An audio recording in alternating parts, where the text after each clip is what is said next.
Welcome to episode 5 of this 4-wheel underground solid axle swap on a 3rd generation Toyota 4Runner. In this episode, we're going to show you how to rebuild and re-gear the front Ford Superduty axle for this project. Let's get started. The first thing you have to do is take the diff cover off, and Chris already has all the bolts removed.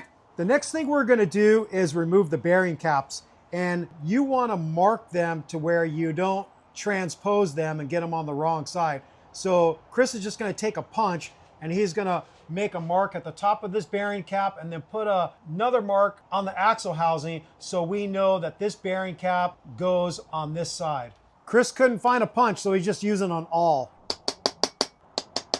You can see he's got the marks on the bearing cap and on the axle housing. And just note the orientation. I don't know if you could flip these 180 degrees and get them on the wrong way, but you see it has this little protrusion that faces to the outside on both sides. So just note that in case you can actually flip them around. So now we're going to remove those bearing caps. The size bolt for these bearing caps is a 3/4 inch. Since we generally work on Toyota and Lexus and they're all metric sizes, we don't have a 3/4 impact socket, so we're going to use the closest metric, which is a 19 millimeter. We got them loose with the Milwaukee impact, and now we're going to lift these bearing caps out. There's one. Real quick, flip that one around and see if, would it go on the opposite way? I just want to see, would it go on there? Could you screw it up? Yeah, you probably could. Okay, so we got to remember to keep those protrusions to the outside. The carrier is really tight inside the case. There is a tool called a case spreader where it uses these 2 holes on the axle, and you put this apparatus in and you spread it to where you can pull the carrier out. We have one, but we don't know if it's going to work well with all the truss work we did as part of the 4-wheel underground solid axle swap kit. So we'll soon see if it's going to work out for us. All right, we have our Vever case spreader. Let's fit it on there and see if it works. I don't know if this thing's going to be wide enough. Isn't that what he had problems with? Yeah, so that guy had to alter it. I think he had to make a different upper bar is what he did. All right, our alteration I think worked out pretty darn good. What we're going to do is we're going to turn the nut on the screw bar, and when we feel a significant amount of resistance, we're going to stop and we're going to check to see if we can get the carrier out. If we can't get it out, we're going to give it a little more. What you don't want to do is spread more than you need to spread. You want to spread just enough to where you can get the carrier out, and then as soon as you get it out, you want to relax the pressure so you don't hold that distance for too long and maybe damage the axle housing. So here we go.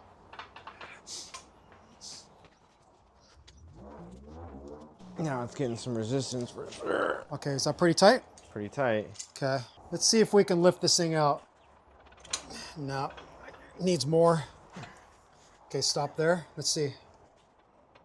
Nope. Okay, let's just go a little bit at a time. Can't get it. All right, since it looks like the case spreader isn't gonna work out because of the truss work that we did to reinforce the axle, we got a big ass pry bar and we're gonna try to lever the carrier out. I'm gonna put some counterweight on this side while Chris uses the big Mamba Jamba pry bar, and we'll see if it works out. Ah! That was easy. That was easy. I think it just needed some pressure in the right spot. Well, and also you have a tremendous amount of leverage with that 6-foot bar. Yeah. There it is. Okay. Success. Who needs a case spreader when you have a 6-foot pry bar? Now that we got the carrier out, we're gonna roll the axle on our jack stands to get the pinion facing up so we can remove the pinion nut and then knock the pinion out of the case. Okay, let's roll it. Hold on. Oh, this is not gonna roll right here. We have to... Well, we don't need to go too far. I just need to get to the point where I can get to the nut. I take that back. We're not gonna roll it all the way because of this plate that is for the hydraulic ram is kind of in the way of twisting it easily. What size socket is that? 1 15/16. I think that's what it is. Is it? Yeah. Is that what he said? I think so, 1 15/16. So what kind of gun are you gonna use for that? Milwaukee for the win. Okay, he's got the 1 5/16 pinion nut off. And now what we want to do is you want to get that yoke off, huh? Yeah. Moving. Moving. Now we got to drive against the pinion stud, whatever you call it, and knock the pinion out this way. I don't even need it. Didn't even need it. He didn't even have to knock it. He just came right on out. We want to remove that pinion seal. So you can see with the wood chisel, he's able to get a little bit of separation of the seal from the housing. I think that's probably enough. You could now do it with a screwdriver. Knock that bad boy out. Now that's coming. Okay. So now with the seal removed, there's going to be some shims that you're going to want to keep track of because that's going to help us get a starting point to get the pinion bearing preload right. So he wants to keep those shims intact. How many is it? Just one or just many? one shim? It looks like down in there he could grab that crush sleeve. Okay, so there's the crush sleeve there. Now with the seal out, what we're going to do is we're going to drive out the races. We're going to use a brass drift hammering on this plate that goes on the other side of the race, and that's the surface we're going to hit against with the brass drift to knock the inner race out. We got a pretty good sized brass drift, and then I'll film on the other side to show it getting knocked out. Okay, the inner race is out. Now we're gonna go from this side and knock the outer race out. Because of how deep it is, and we don't have one like really long punch, he's got two brass drifts taped together, and it should work. He's gonna have to hold the center to where they don't separate from each other.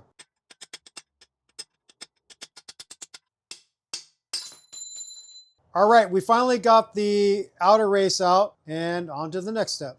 Next, we're going to remove the outer seals from the axle housing. We're going to try the 2-jaw puller to get it out. The rubber part of the seal is already out because when we were torching the axle for welding on all the trusses, the rubber just basically burned out of there. So it's going to look different on your axle. Okay, we got that seal out. We're going to go to the opposite side, do the same thing. Now that we have the 2 outer seals out, we're going to use a jack handle from a hydraulic jack, slide it down the tube to knock out these inner seals.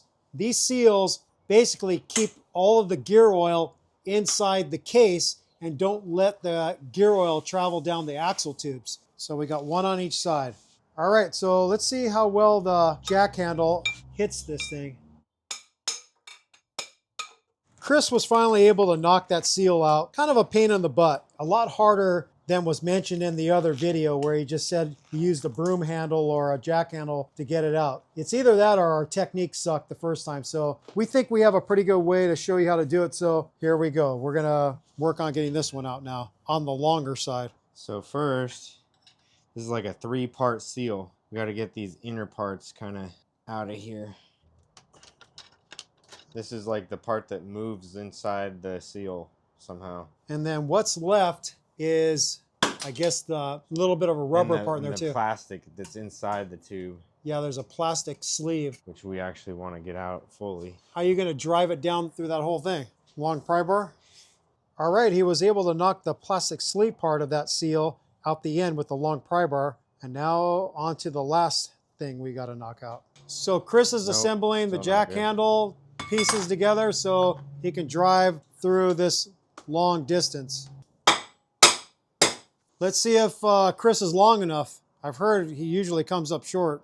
And there's a little lip. I would say it's probably 2 or 3 millimeters that you want to get the handle on to knock out the seal. Oh, you're close. Good job, bro. I guess you were long enough. Thanks, bro. His rod got all greasy. He's got to wipe that thing off. Kind of a little dirty. Yeah. I think you were like maybe going down the wrong hole. Down the Hershey Highway. This was the last piece of the seal that we drove out with the jack handle. And then now a good step is to just get some brake cleaner and stuff and just clean up this whole case really well. We've got the case all cleaned up nice, even cleaned down the axle tubes on both sides. Now what we're turning our attention to is the new ring gear. Chris is going with 538 gears, and the ring gear comes with a protective coating to prevent rust. So he's just going to clean that up with some brake cleaner and some towels. This is the surface that we're mainly worried about because this is going to make contact with the locker carrier. So we want this nice and clean and perfect. After he gets done with that, a recommendation from the other video is taking a flat file and just kind of going along this surface for any burrs. I'm feeling it with my fingers. I am not feeling anything. I don't even know if that's really necessary. All right, he's gonna use the flat file and just kind of go along the surface really gently. If there's any burr, he's gonna get it off. Wax on, wax off. Paint the fence. Sand the floor. Show me wax on, Daniel-san. Show me paint the fence. Okay, he's happy with the file. One last cleaning. Now Chris is using some brake cleaner and a rag on the Grizzly locker. We're gonna move 3 of the ring gear bolts off of the old carrier, and we're gonna use those to help us set up the ring gear on the locker. So he's gonna zip 3 of those out with a Milwaukee impact gun. The next thing we're gonna do is we're gonna mark center on 3 of these holes. This is a really helpful tip. This is gonna help us line up the ring gear with the locker, because when you're sliding the ring gear on, then you lose track of where the holes are. So if you put a line on 3 of the holes and then you make a center punch mark on the ring gear, then that helps you line up the bolt holes. So Chris is going to use a spring center punch to mark center on 3 holes on the ring gear.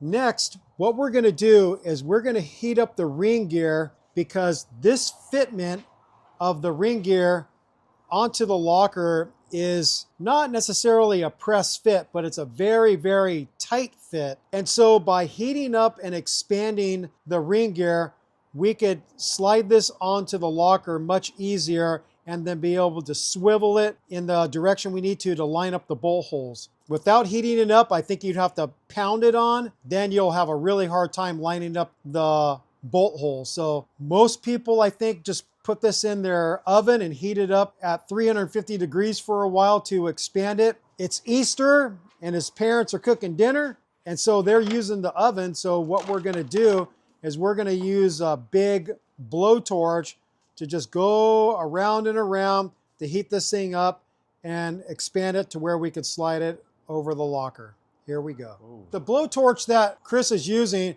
it's something you buy to kill weeds with. You go around your yard and blast them with heat to kill weeds, but it works great to heat up things that you wanna heat up. Chris is using an infrared thermometer to see what temperature it's at. So we are just gonna bring it to about 350 degrees. When he gets it to the temperature he wants, I'm gonna try to place this ring gear on. Okay, let's scoot it off the side and see if you can get a bolt started. Do we need to tighten them or just get them started? I would tighten them down snug so it draws the ring gear completely against the locker housing.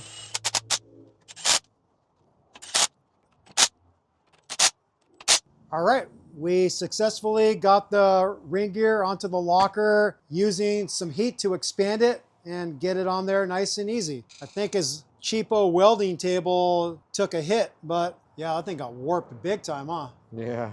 Next, we're gonna install the seals into the housing. To do that, we have a seal installer tool, and this outer diameter fits the inner diameter of seal really nicely, so it holds onto it tightly. And then the driver puck is just a little bit wider than the seal to where it will hit a stop and not drive it in too far. Chris is gonna use a little bit of assembly lube on the inner diameter there to help the installation. Just a little bit of lubrication will make it a little easier. Gonna put a little bit on the outside of the seal.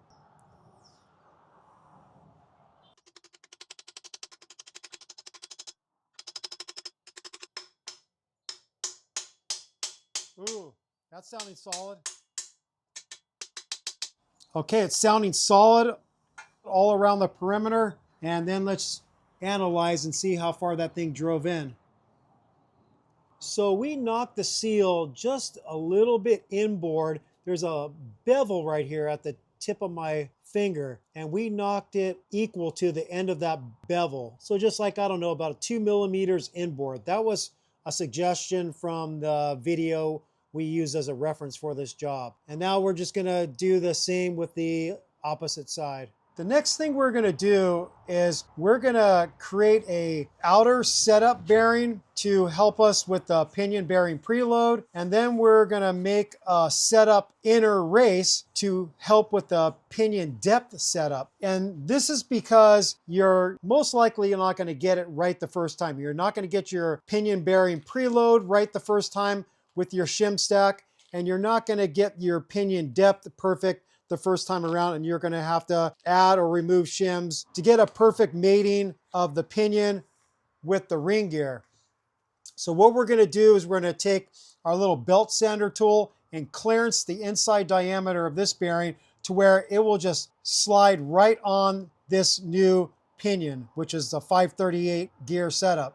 And then we're gonna take a little bit of material off the outer diameter of this race so we could just drop it into the case and it doesn't have to be knocked in. So we can remove it and reinstall it until we get the pinion depth to where we want it. So to take material off the outer diameter of that inner race, Chris is using a Milwaukee die grinder with a sanding disc, and he's just gonna try to take away material as equally as he can.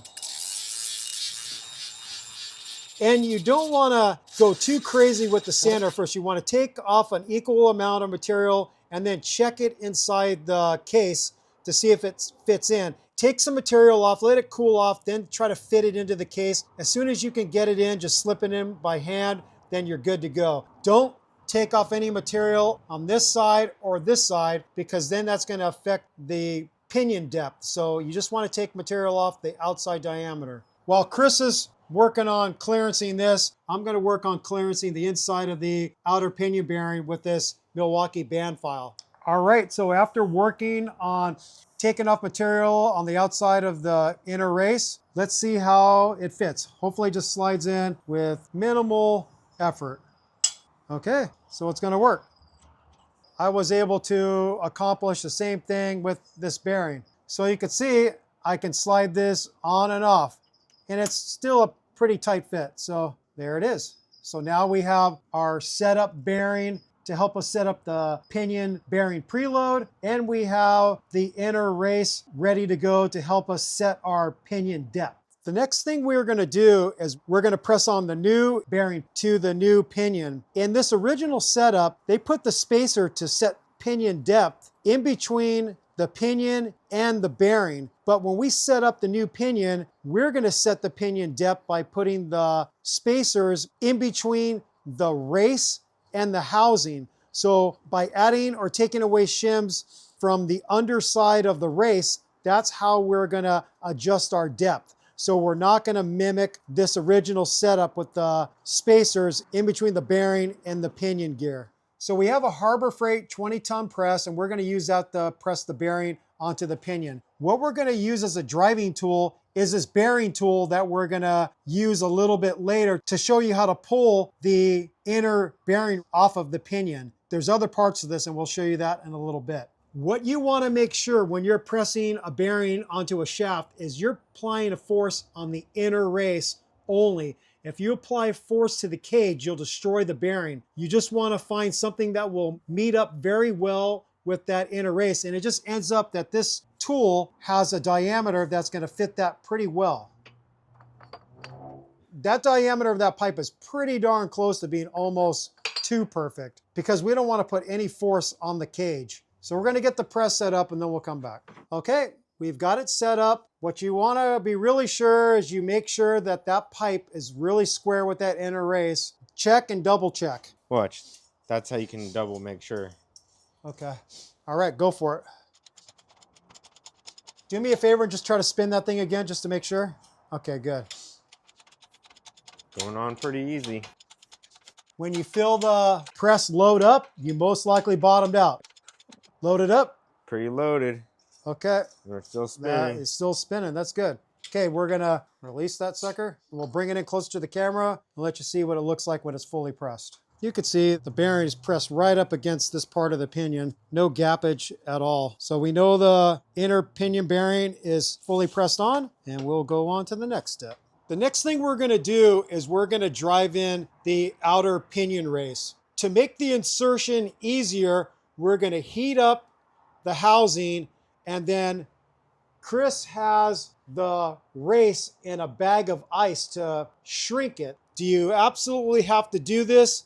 The answer is no, you don't. You could just drive it in with a seal driver, because think of it this way. Do you think a differential shop is torching every case and putting races in the freezer? I doubt it. So anyways, but that's what we're gonna do to make the insertion easier. All right, time for some torch action. Don't burn your house down doing this.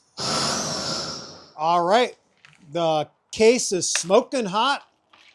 He's gonna get his race out of the bag of ice. Let's see how well this technique works. And don't burn your fingers off doing it. You might wanna get some better gloves than that, dude. You wanna use my other gloves?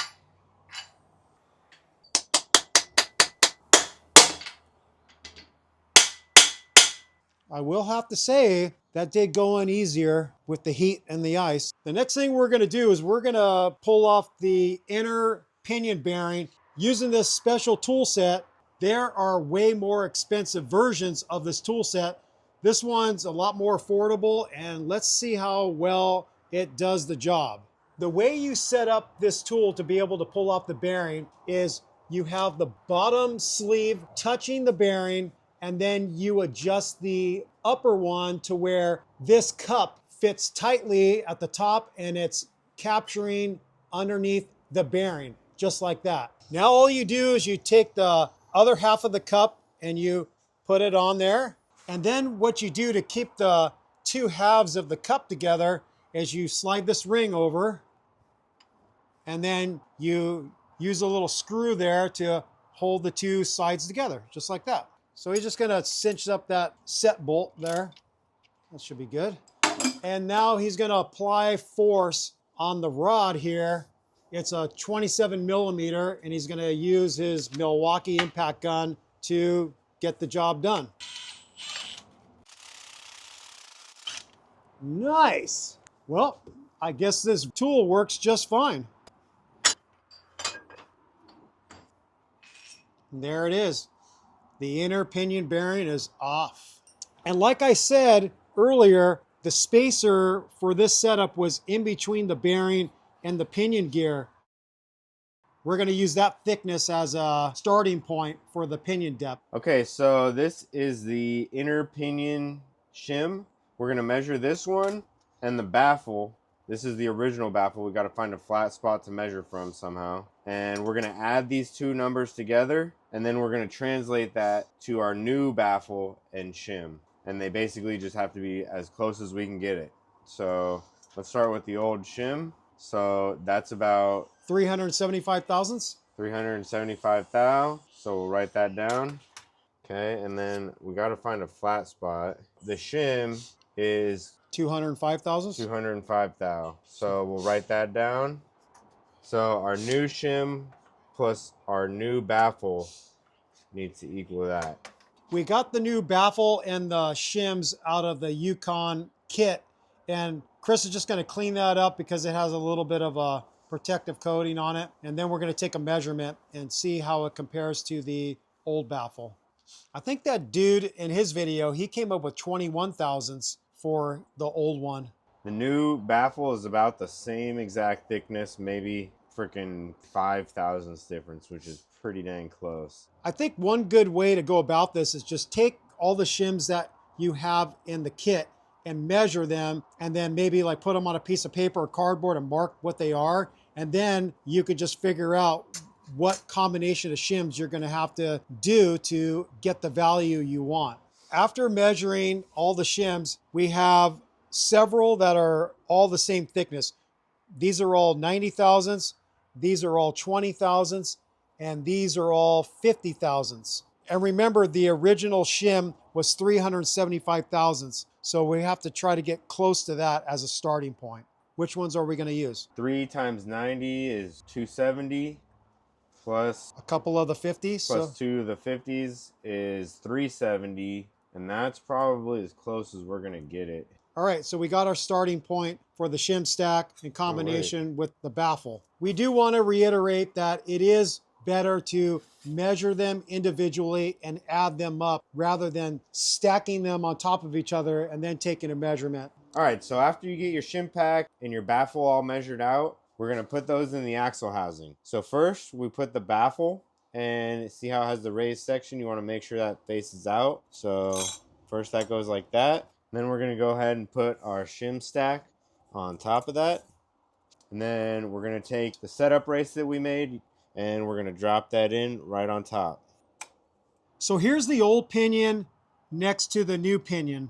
The way preload was set up with the old pinion is there was a crush sleeve that went on first, and then the bearing goes on, and then you have the thrust washer, then you have the yoke, and then you have the pinion nut tightening everything up. The way preload was achieved for the bearings is via the crush sleeve, and how much you tighten the pinion nut will crush this down and increase the pinion bearing preload until you get it to where you want it. On the new pinion, it's going to be done differently. It's going to be done strictly with shims and not utilizing a crush sleeve. If I get down here and you see where the top of the crush sleeve is in relation to the top of the way this pinion is made, you could tell that this is way taller than this one is. So it's not utilizing the crush sleeve to achieve the pinion bearing preload. Utilizing the video that we're referencing to do this job, he said that a good starting point is somewhere between 58 and 64 thousandths. We're gonna start at 64 thousandths and see if that gets us the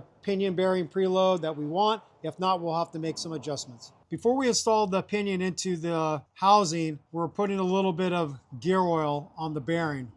So he's inserting the pinion. Don't want to hit the baffle. Into the housing.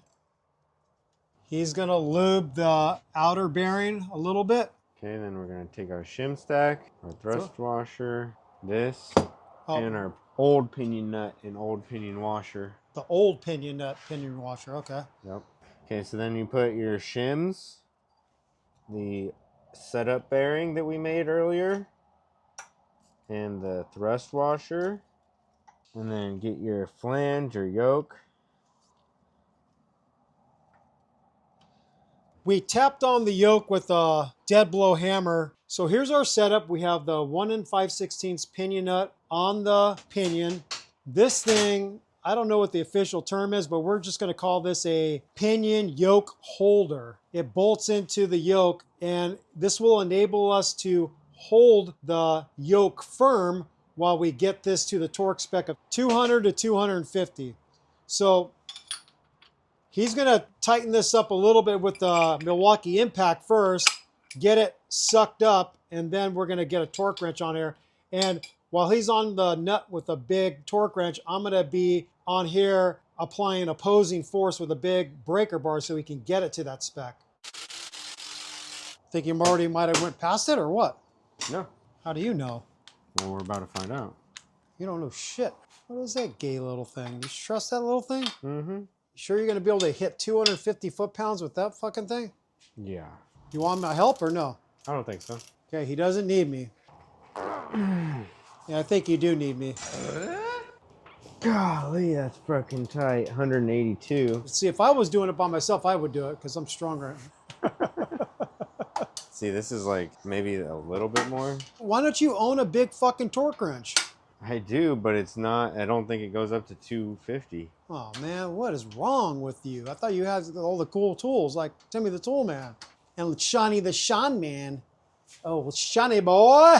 The fuck? Maybe I'll swap my breaker bars because this one has a little bit more leverage. Why don't you put that bar right against your nards? You're going to give yourself a hernia that way. Guess you got it. 207. 207? I think we went past it a little bit, the gun. You think I should back off a little bit and then... Yeah, back off and do it again. Told you, man. Told you, bro. You don't believe me. Hold on to that thing so it doesn't hit you in the nards. You want me to fucking help? Or no? No. I'm being very stubborn. I'm gonna damage your abdominal wall there. 218. Okay. 221. 221 foot-pounds. Okay. Now let's see where the pinion bearing preload is using our beam torque wrench. What is it supposed to be? 17 to 30. 17 to 30? Yeah. That wide of a range? Yeah. Oh my God. Okay, so there's the beam torque wrench attached to the socket. How do you know where the value is when it starts to turn? So not when it starts, it's while it's moving. While it's moving, okay. So I'm like a little over 30. We need it to be looser because once you get your seal in there and the new thrust washer, the new nut, new washer, it's gonna increase it a little bit. So we wanna be on the lower side. So since we're a little bit on the tighter side of the range, we're gonna increase the shim thickness to decrease the preload on the bearing. How much you think we're gonna increase it? By how much? Couple thou, very small amount. Very small amount because we're close, right? Yeah, we're pretty close. Okay, so we have to tear it apart, put another small shim in there, and then check it again. Okay. Well, isn't that just gonna drop out? No. Well, you have to pound it out, huh? Take it to pound town, but I'm gonna show you a trick, brother. You don't know nothing. Oh, you're gonna impact, you're gonna air hammer it? Yep. Probably doesn't need much either. Yeah, you better get ready to catch that shit. You don't want to be dropping on the ground. Well, you want to hammer it or you want to catch it? You want to pitch or you want to catch? I'd rather pitch. All right, our special trick to get the pinion back out is using our Ingersoll Rand air hammer with a pointed tip. And there's a little indent at the end of the pinion that will align with this really nicely. Here we go. Here it comes. So just to make sure you understand what we're doing, if we increase the distance between the bearings by adding a little bit higher shim stack up here, then that's going to take pressure off the bearing. If the preload was too low, then we'd want to take shims away from here to tighten the distance between the inner bearing and the outer bearing. That's the process. So since we have to take away some of the pressure off the bearing, we have to put a little bit thicker shim stack up here. So we adjusted the shim stack and we ended up with it being too loose. The preload was too low. And then we adjusted it a second time with a shim stack of 660 thousandths. And we now have a pinion bearing preload of what? We now have a pinion bearing preload of about 18 to 20. And it's supposed to be 17 to 30s. So we're at the lower end of the spec, and then maybe when the seal is in there and such, it will increase by a little bit. All right, so we're gonna call that good for right now. What brand beam torque wrench is that? Nico. I guess that might be okay. It's not Snap-on, but we don't wanna have to sell our left nut to buy Snap-on. I think Chris probably likes his left nut. I like mine. Then I'd be leaning to the right, and we don't wanna be leaning. Now that we have the pinion bearing preload where we want it, we're going to turn our attention to the carrier. We're going to remove the carrier bearings on both sides, the pinion side, this side, and the non-pinion side. There's shims in between the bearing and the carrier, so we have to keep track of that so we know the shim stack that is currently on both sides. To get the carrier bearings off, we're going to use that same clamshell tool, and it's going to have one little extra piece to it because we need something to drive against with the rod of the tool. So this thing also comes with the kit. You put that on there so the tool has something to press against.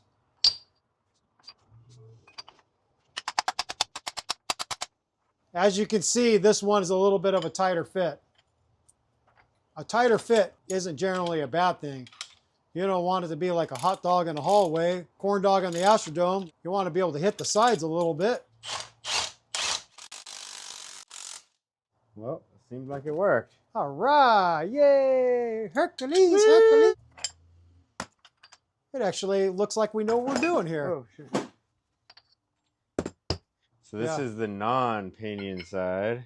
Non-pinion side. Chris is going to be Ooh. cognizant of keeping track of the shim stack and keep it with that same side so we know what's what. You want to like mark that on a paper towel or something, make sure that that's the non-pinion side? That's what I already did. You already did? Okay. Yes, sir. So we're going to set up the special tool and do the same thing on the pinion side of the carrier. All right, we got the second side set up. We'll get this bearing off. Boom, goes the dynamite. Okay, so with the old bearings that we pulled off the carrier, we're going to turn one bearing into a setup bearing by shaving the inside down. And as you can see, I've already done that. Same as the pinion bearing. This side is going to be press fit with no shims between the locker and the bearing. The shims are going to go on top of the bearing in between this air fitting, which slides on over the bearing. The shims will be easy to adjust by just removing this, changing the shims, and putting it back on as needed. The other side we're going to use the setup bearing on because the shims will go between the bearing and the locker. We're going to cut this other bearing. We're going to cut the cage off of it so that we can use the inner race to press on this new bearing. So he's just using the inner race of one of the old bearings as a press sleeve. But if you had a press sleeve that was the diameter or close to the diameter of the inner race, then you could just use that. So we have the locker on the Harbor Freight press. He's going to put the bearing on. And then he's going to use the inner race that he salvaged from one of the old bearings. And then he's going to put a race driver cup on top of that to press against. He's going to line it all up and get that thing pressed on. He's going to finger bang the handle there. Here we go.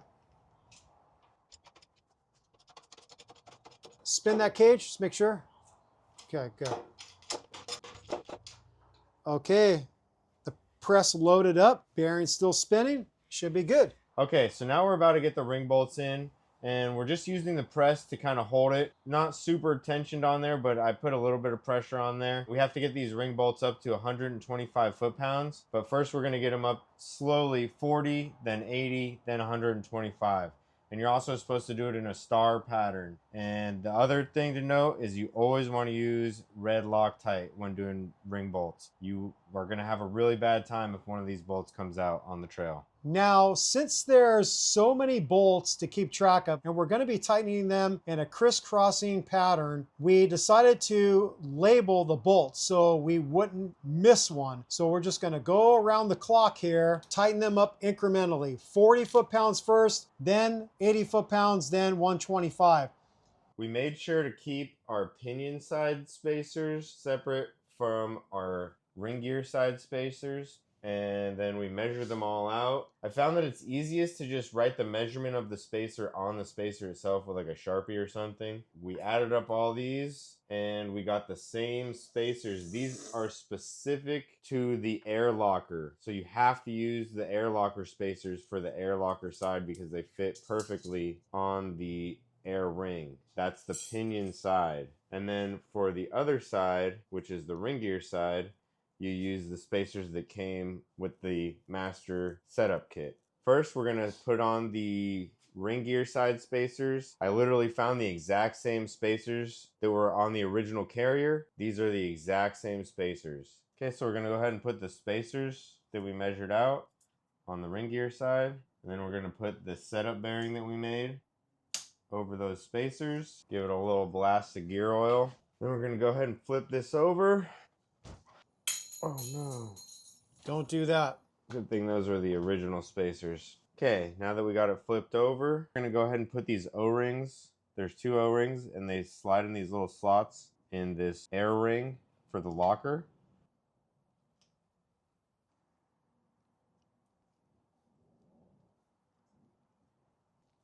Okay, now we have the O-rings installed. We're gonna lube those up just a little bit. More gear oil. Now we got that all greased up. We're going to take the shims that came with your air locker and we're going to stack those onto the air ring. And then the air ring, well, maybe we'll put a little bit of oil over here before we do all that too. So that stack of spacers is equivalent to the thickness that was on the original carrier, correct? Correct. Okay. And that might not be the perfect one that we figure out, but that'll be a good starting point for us to start with. So then we're probably should put a little bit of lube on this thing too. That doesn't need any type of setup. That actually hasn't been altered, right? No, this is the brand new race. Oh, that's the brand new race. This is the new race from the master kit. You're gonna want to put that on, and then we're gonna go ahead and slide the air ring on over that. And the spacers go between the air ring and the race, correct? Correct. Now the big question is, because we can't really effectively spread the axle housing because of all the truss work we did, how hard is it going to be to get this carrier in and out? We'll soon find out, I guess. Yep. All right, we've got the case spreader back on there, and we're going to do the best we can with spreading it.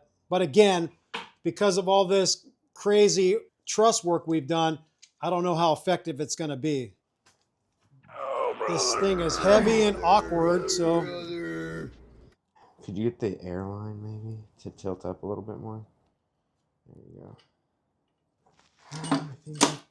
That actually went in no problem. Yeah. I don't think it's supposed to go on that easy, though. There's not even any pressure on that bearing. I'll be interested, like, if you take pressure off this, will that tighten up? We should check that out and see. Okay, so you get the idea. We're going to loosen this up and then just see if the carrier gets tighter in the housing after we loosen it up.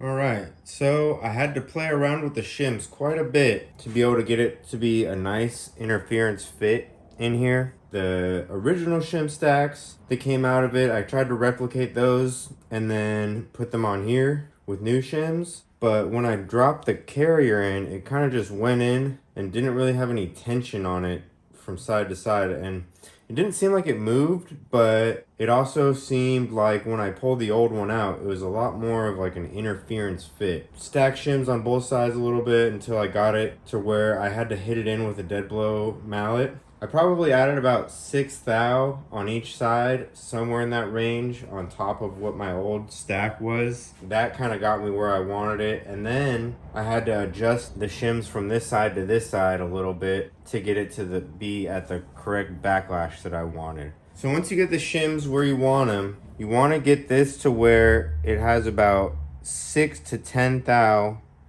of backlash. And you can tell right there that I have about 9.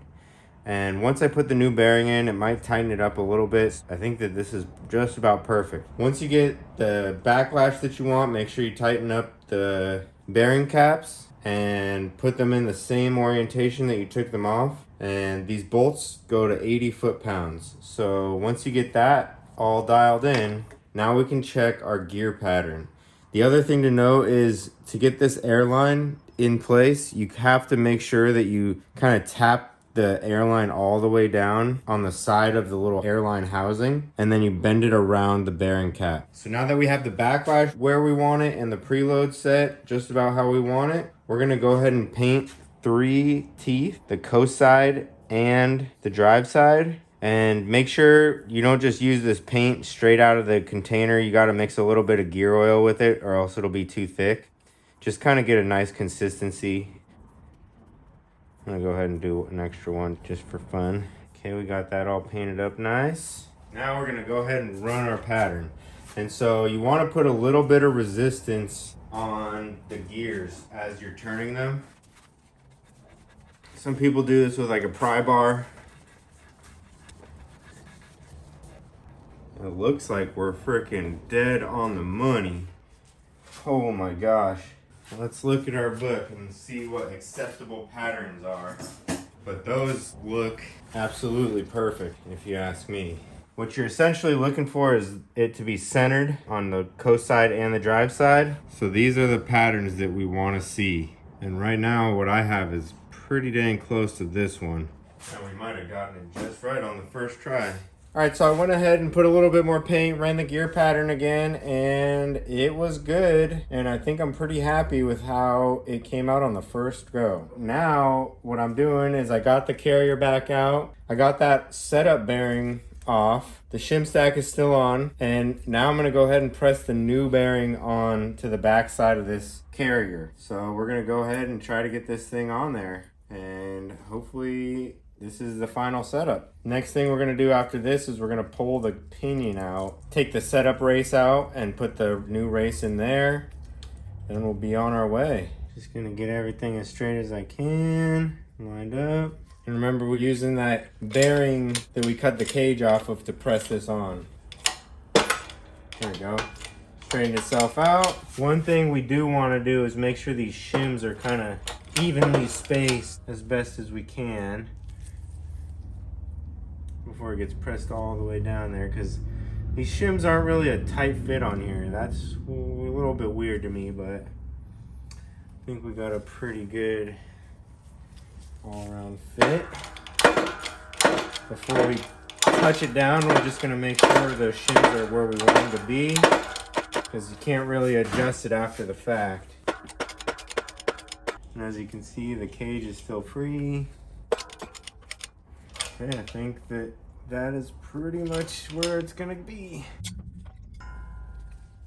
Carrier is pretty much dialed in. So now we're going to focus on the pinion.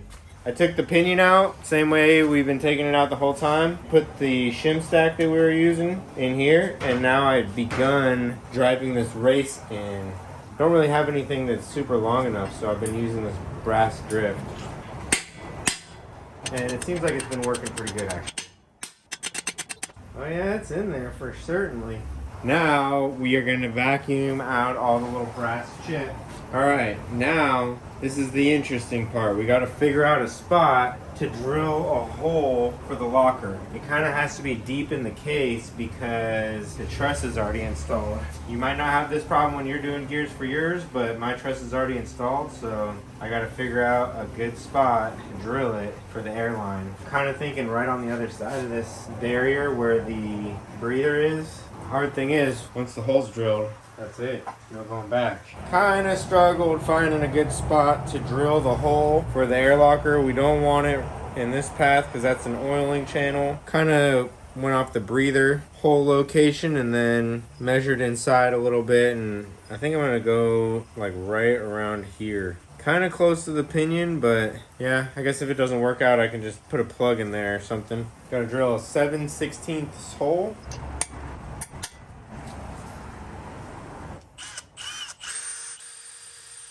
Ooh.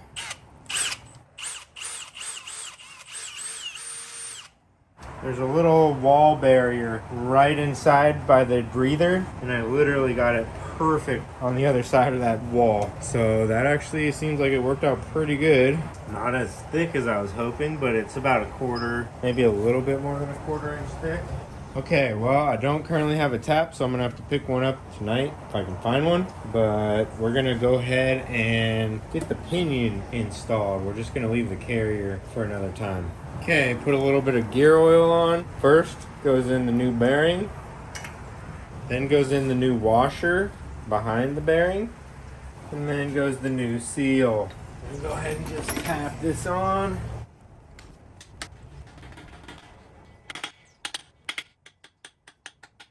And that looks pretty good.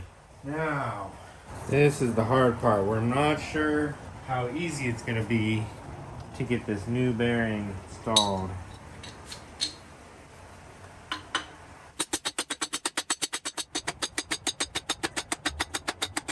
Oh yeah, it's going a little bit.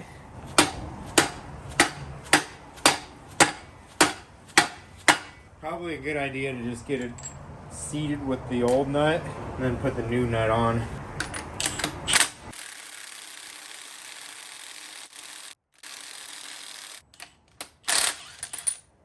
Definitely feels like it got a bit tighter. Let's hope not too tight. Okay, now let's get her torqued down to about 200 or 250, and then we will check for the preload.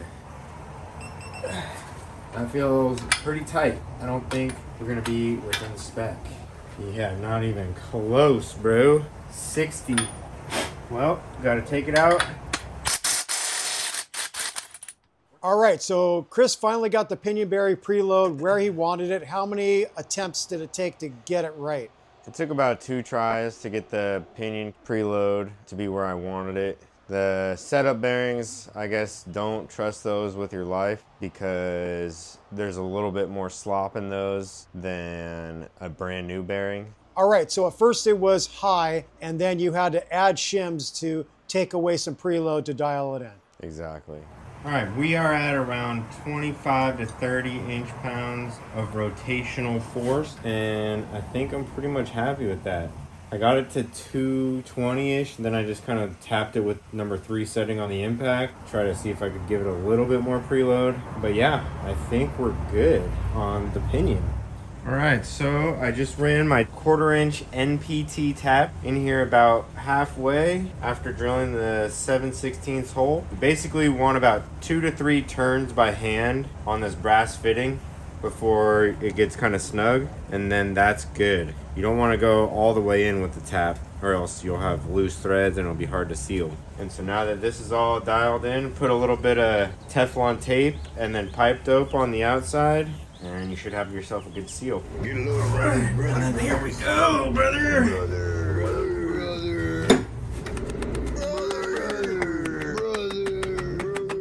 Too much freaking preload now. Shit. All right, that was a bit of a struggle. Getting it out, getting the new bearing back off, adjusting the shim stack on both sides. I removed about 30 thousandths total. I think that I way overshot the preload on the carrier when I was adding a bunch of shims to get the preload correct. Measured all the old shims and it seemed like it was about 85 thousandths total. My new shim stack with all the shims that I hadn't removed was about 143,000. After removing 30 thousandths, we're now at like about 113 thousandths, something like that. Let's see where we're at. Hopefully that did the trick. And that was 30 thousandths total, so 15 thousandths from each side. That's why I had to pull one of the bearings off to change the shim stack. Okay, wish me luck, you guys. Here we go. Ooh, she dropped in way too fucking easy. That's not good. All right, more adjustments have been made, and we're back. As you can see, it's not just a one and done adjustment type of thing. A lot of back and forth of adjusting. Oh yeah. Hopefully that's not too much preload. Kind of back a little bit where we were, but let's see if we can get it in like that. Looks like she's going. Ooh! Oh no, she just drops right in. That's too fucking loose, dog. Well, back to the drawing board. Okay, 7th time is the charm.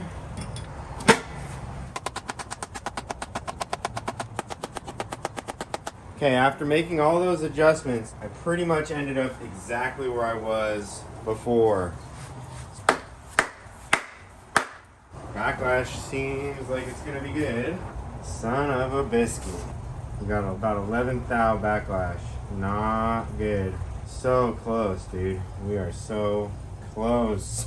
All right, I got the bearing caps tight, 80 foot-pounds again. I actually didn't make any more adjustments because it was at 11 thou backlash. So I decided, you know, I'm just gonna try to tighten the bearing caps down. Now, after the bearing caps are tight, looks like I have about 8 thou of backlash. And I think I have to be happy with that. So now I'm gonna run the final pattern. I did also route the airline. That was quite the struggle because there's like a baffle in there, so I had to kind of go around the baffle. But there is no way that that line is going to get touched by the ring gear or anything. So I'm pretty happy with the routing of the airline. I had to take the fitting out to get the copper line to go in. I had to cut the line a little bit because it was really long. And then I had to kind of fish it behind the baffle and bend it that way. And then I was able to kind of get a screwdriver in there and get it lined up with the hole. Sort of just like right in here. And so I kind of was like messing with it. Took me a little while, but I got it. I'm happy with it. Once you get it through the hole, you can just kind of pull it and then adjust the copper line how you want it to be. I'm going to go ahead and run what I hope is the final gear pattern. Fingers crossed that we're golden. So let's give it a go. And again, you just mix this stuff with a little bit of gear oil, loosen it up a little bit, and go ahead and paint quite a few teeth this time. I'm going to kind of try to put pressure on there and also run it with my drill so it spins it a bunch of times so that way you can kind of get like a very clear kind of pattern. Just got a socket adapter on my Milwaukee drill with that 1 5/16 socket. Okay, you just want to kind of put a little bit of preload on the carrier. It does look pretty good though, pretty much in the middle. I think it is acceptable though. It is sort of biased towards the toe, but I think I'm pretty happy with that. I mean, it's not running off the edge of the toe. I still see paint on the edge of the toe. Okay, but now we do have to go the other direction. Pressure my hand.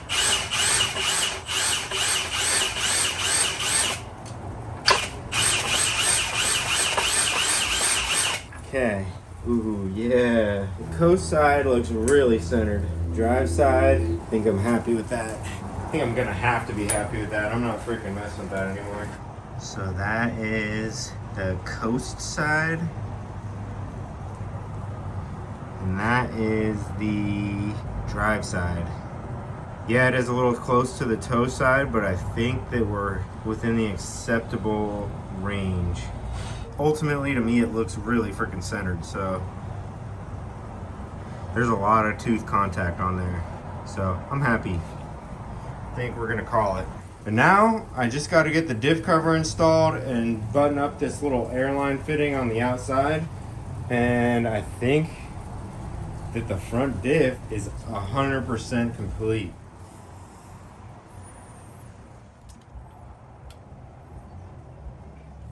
All right, we are all done showing you how to do the rebuild of this Ford 1-ton Super Duty axle. And since Chris was the lead on this and did all the work, I'm gonna let him give the final thoughts on this. So I have to do this one more time on the rear axle, but that's pretty much the extent of my regearing adventures. One suggestion that I have is if you want to make yourself struggle a little bit less, you get new bearings to use as your setup bearings.